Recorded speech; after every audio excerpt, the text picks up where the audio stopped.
Lorsque l'on est confronté à l'évidence de notre plan terrestre, l'une des questions les plus courantes et les plus fréquentes est « Pourquoi nous mentirait-on sur la forme de la Terre ?» Pourquoi y aurait-il une conspiration mondiale pour cacher les vraies dimensions de notre maison? Quel serait l'intérêt de cacher notre plan terrestre pour commencer? Beaucoup de ceux qui posent cette question n'ont pas fait des recherches sur le sujet, et comprenez que ceux qui ne sont pas directement impliqués dans le mensonge ne peuvent comprendre pleinement les motivations de ceux qui le sont. C'est pourquoi la phrase souvent répétée « Pourquoi mentir ?» est plus un mécanisme de défense cynique qu'une véritable question. Nous ne pouvons donc pas répondre définitivement à la question du motif, mais nous pouvons tenter de déduire et de deviner ce qu'il pourrait être. Les agences spatiales gouvernementales reçoivent gratuitement des trillions de devises depuis des décennies pour produire à peine plus que des fusées qui finissent dans l'océan et des dessins animés CGI pour la télévision. Le maintien de l'illusion est comparativement peu coûteux, de sorte qu'au lieu d'être une entreprise au coût surréel, il s'agit en fait d'une escroquerie incroyablement lucrative et rentable.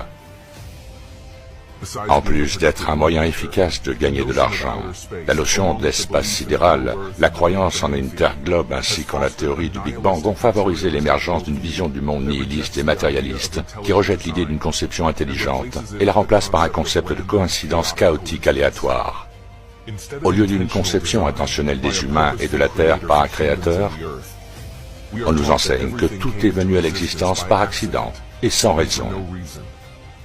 Par l'endoctrinement de cette religion antispirituelle, les croyants perdent leur lien avec tout ce qui est au-delà du monde matériel et deviennent des consommateurs égoïstes et dociles. Ce qui ouvre la voie à d'autres manipulations, les gens étant trompés et déconnectés de leur véritable fondement, peuvent être menés n'importe où. Deux endroits vers lesquels nous ne sommes manifestement pas guidés par la tromperie du globe sont l'Antarctique et le pôle Nord.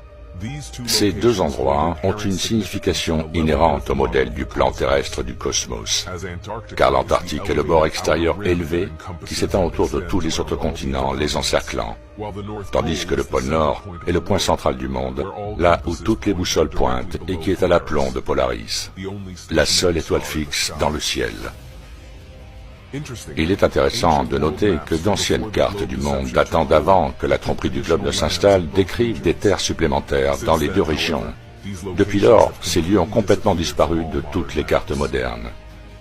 En transformant notre royaume en boule, ces terres supplémentaires potentielles avec leurs ressources et leurs civilisations ont été conceptuellement effacées de l'esprit des masses, de sorte qu'il n'y ait littéralement plus aucun endroit où elles peuvent exister. En résumé, le mensonge du globe est la plus grande et la plus fondamentale des tromperies imaginables. Il déracine l'humanité de la vérité fondatrice de notre plan terrestre et l'envoie valser hors de contrôle dans un vaste univers inintelligent. Le scientisme est devenu la nouvelle religion mondiale et les masses suivront maintenant aveuglément, quel que soit l'avenir qui leur sera fabriqué.